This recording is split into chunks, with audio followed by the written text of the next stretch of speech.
لیکن عمران خان کو اپنی جان کی پرواہ نہیں ہے، وہ عوام میں نکل کھڑے ہوئے ہیں۔ اب تحریک انصاف اپنی ساری کشتیاں جلا کر ایوان کی بجائے عوامی میدان میں کود پڑی ہے۔ سبسکرائب کریں اور بیل دبائیں تاکہ کوئی خبر رہ نہ جائے۔ شہباز شریف کراچی سمیت سندھ کے مسائل حل کرنے کے وعدے کر رہے ہیں۔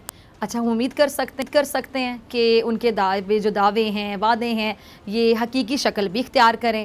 اچھا، خبر یہ بھی ہے کہ وزیر اعظم شہباز شریف کراچی سے واپسی پر ایک بار پھر سے پیپلز پارٹی کو کابینہ میں شمولیت کے لیے راضی کریں گے، اور واقفان حال یہ کہتے ہیں کہ اس سے پہلے دو بار پیپلز پارٹی وفاقی وزارتوں کے معاملے کو ٹال چکی ہے۔ کیوں؟ کیونکہ پیپلز پارٹی نے صدر، اسپیکر اور چیئرمین سینٹ کے عہدے میں دلچسپی کا اظہار کیا ہے، اور نون لیگ کی جانب سے پیپلز پارٹی کو وزارتیں لینے پر آمادہ کیا جا رہا ہے۔ اچھا، اسی طرح متحدہ قومی موومنٹ پاکستان کے رہنما امین الحق نے کہا ہے کہ وفاقی حکومت میں شمولیت کی دعوت موجود ہے، لیکن پہلے معاہدے پر عمل درآمد کیا جائے، پھر حکومت میں شراکت داری ہوگی۔ پہلے معاہدہ، پھر حکومت میں شراکت داری، معاہدے پر جو عمل درآمد ہے۔ اچھا، اب سندھ میں جہاں سیاسی مسائل سلجھائے جا رہے ہیں، وہیں پہ پنجاب کے بھی اپنے مسائل ہیں۔ پنجاب کا تخت کس کے نام ہوگا، اس کو لے کر تحریک انصاف اور نون لیگ میں سر جنگ کے ساتھ قانونی جنگ بھی جاری، اور آج لاہور ہائی کورٹ نے اس معاملے پر محفوظ فیصلہ بھی سنایا ہے۔ Chief justice Lahore high court نے ڈیپٹی اسپیکر اور حمزہ شہباز کی درخواستوں پر مختصر فیصلہ سناتے ہوئے حمزہ شہباز کی سیشن کی تاریخ تبدیل کرنے کی استدعا جو ہے وہ خارج کر دی ہے، اور عدالت نے ڈیپٹی اسپیکر کو وزیر اعلیٰ کا انتخاب 16 اپریل کو کرانے کا حکم دے دیا ہے۔ اچھا، خبر یہ بھی ہے کہ علیم خان اور حمزہ شہباز میں تلخ کلامی ہوئی ہے۔ گو کہ علیم خان اور حمزہ شہباز دونوں نے اس بات کی تردید کی ہے کہ بھئی ایسا کچھ نہیں ہوا۔ اب علیم خان پرویز الہی پر تنقید کرتے ہوئے کیا کہہ رہے تھے کہ جی دیوار پر لکھا ہوا پڑھ کر حکومتی امیدوار پرویز الہی پروپیگنڈا مہم پر آ گئے، اور حمزہ شہباز کے مقابلے میں چودھری پرویز الہی کو اپنی شکست چونکہ واضح نظر آ رہی ہے، جبکہ پرویز الہی کہتے ہیں کہ عمران خان نون لیگ کا ہاضمہ خراب کیے بغیر آرام سے نہیں بیٹھیں گے۔ فواد چودھری کو کہہ رہے ہیں کہ جی اعلیٰ عدلیہ خط کے حوالے سے مضبوط کمیشن بنائے، کیونکہ ہماری حکومت کو بیرونی سازشوں کا شکار کیا گیا، ایک امپورٹڈ حکومت ہمارے اوپر مسلط کی گئی۔ اچھا، فواد چودھری کے ساتھ حماد اظہر بھی موجود تھے۔ حماد نے کہا کہ جی ملک میں امپورٹڈ حکومت کا راج ہے، اور حماد نے یہ بھی کہا کہ نئی حکومت آنے کے بعد امریکہ کی جانب سے ایک بار پھر سے ڈو مور کا مطالبہ کر دیا گیا، اور یقینی طور پر ان کا اشارہ اس خبر کی طرف ہے جو میں اپنے ناظرین سے شیئر کر دیتی ہوں۔ پینٹاگون کے ترجمان نے یہ کہا ہے کہ امریکہ کے پاک فوج کے ساتھ مضبوط عسکری تعلقات ہیں، اور اس سلسلے کو جاری رکھنے کی ہر ممکن توقعات موجود ہیں۔ پینٹاگون کے سینئر عہدیدار کی جانب سے یہ تبصرہ شہباز شریف کے وزیر اعظم پاکستان منتخب ہونے کے 2 روز بعد سامنے آیا، 2 روز بعد۔ اچھا جی، اب ایک طرف پینٹاگون کا پاکستانی فوج کے ساتھ تعاون کرنے کا بیان، اور دوسری طرف یہی امریکہ ڈو مور کا مطالبہ بھی کر رہا ہے، جس کو منافقت نہ کہا جائے تو اور کیا کہا جائے۔ اچھا، امریکہ اور بھارت نے ایک مشترکہ بیان میں پاکستان پر زور دیا کہ وہ اس بات کو یقینی بنانے کے لیے فوری، پائیدار اور ٹھوس کارروائی کرے تاکہ اس کے زیر انتظام کوئی بھی علاقہ دہشت گرد حملوں کے لیے استعمال نہ ہو۔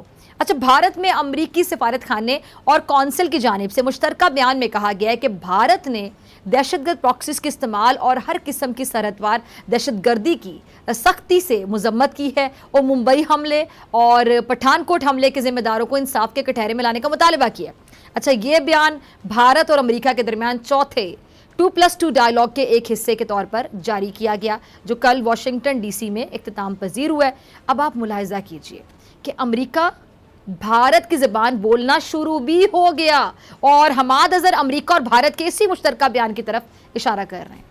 بھارت اور امریکہ کی جانب سے ڈو مور کے مطالبے پر دفتر خارجہ کا شدید رد عمل سامنے آیا ہے۔ ترجمان دفتر خارجہ نے 11 اپریل کو امریکہ اور بھارت کی جانب سے پاکستان کے خلاف کیے گئے دعوے کو بدنیتی پر مبنی قرار دیتے ہوئے کہا ہے کہ ان میں کوئی صداقت نہیں ہے، اور ترجمان دفتر خارجہ نے امریکہ اور بھارت کے مشترکہ اعلامیے پر رد عمل کا اظہار کرتے ہوئے کہا ہے کہ پاکستان گزشتہ 2 دہائیوں سے دہشت گردی کے خلاف عالمی جنگ میں عالمی برادری کا ایک بڑا، فعال اور قابل اعتماد شراکت دار رہا ہے۔ بڑا، فعال اور قابل اعتماد شراکت دار دہشت گردی کے خلاف جنگ میں پاکستان کی کامیابیوں اور قربانیوں کا امریکہ سمیت عالمی برادری وسیع پیمانے پر اعتراف بھی کرتی ہے، جبکہ خطے کے کسی ملک نے امن کے لیے پاکستان سے زیادہ قربانیاں نہیں دی ہیں۔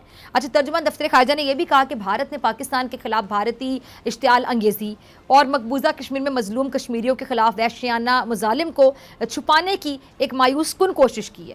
اب تمام تر صورتحال کو دیکھا جائے تو تحریک انصاف یہ کہہ رہی ہے کہ اس کے دور حکومت میں ملک آزاد خارجہ پالیسی کی طرف جا رہا تھا، جس کو امپورٹڈ گورنمنٹ نے پھر غلامی کے اندھیروں میں دھکیل دیا۔ شہباز گل کو کہہ رہے ہیں کہ جی جنہوں نے میرا نام ECL میں ڈالنے کی کوشش کی وہ مجھے پیغام دینے کی کوشش کریں کہ ابھی ہم نے یہ کیا ہے تو آگے ہم اور بھی اقدام کریں گے۔ میرا مخالفین سے کہنا ہے کہ اگر انہوں نے مجھے پیغام دینا ہے تو پھر کھل کر پیغام دیں۔ اس طرح کے پیغاموں سے ان کو کسی قسم کا کوئی فائدہ نہیں ہونا۔ 2 ووٹوں کے فرق سے انہوں نے حکومت بنائی اور جو شخص کرپشن سے بھرا پڑا ہے اس کو پرائم منسٹر بنا دیا گیا۔ اب ہمیں ڈر ہے کہ کہیں گورنر اسٹیٹ بینک یا اگلا وزیر خزانہ مقصود چپڑاسی کو نہ لگا دیں۔ اچھا، شہباز گل نے یہ بھی کہا ہے کہ جو عدالتوں سے بھاگے ہوئے ہیں ان کو ڈپلومیٹک پاسپورٹ دیا جا رہا ہے اور ہم جیسے لوگوں کا نام اسٹاپ لسٹ میں ڈالنے کی کوشش کی جا رہی ہے۔ شیخ صاحب کو وہ بڑا دعویٰ یہ کر رہے ہیں کہ جی بیرونی طاقتوں سے عمران خان کی جان کو خطرہ ہے، اور شیخ رشید کا یہ بھی کہنا ہے کہ عمران خان 15 جون کو اسلام آباد کی کال دیں گے، لیکن اس سے پہلے ہی ان کی جان کو خطرہ ہے، ان کو جیل میں بھی ڈال سکتے ہیں۔ ہم وہاں ہیں جہاں عمران خان کی پالیسیاں سپر پاور کو سوٹ نہیں کرتی ہیں۔ عمران خان گردن اٹھا کر آنکھ میں آنکھ ڈال کر بات کرتا ہے۔ اچھا، تحریک انصاف کا ماننا ہے کہ عالمی طاقتیں عمران خان کی جان لے سکتی ہیں، لیکن عمران خان کو اپنی جان کی پرواہ نہیں ہے، وہ عوام میں نکل کھڑے ہوئے ہیں۔ اب تحریک انصاف اپنی ساری کشتیاں جلا کر ایوان کی بجائے عوامی میدان میں کود پڑی ہے۔ اچھا، دوسری جانب ایاز صادق کیا کہتے ہیں کہ تحریک انصاف کے دوستوں سے زبردستی استعفیٰ لیا گیا، وہ استعفیٰ دینا نہیں چاہتے تھے۔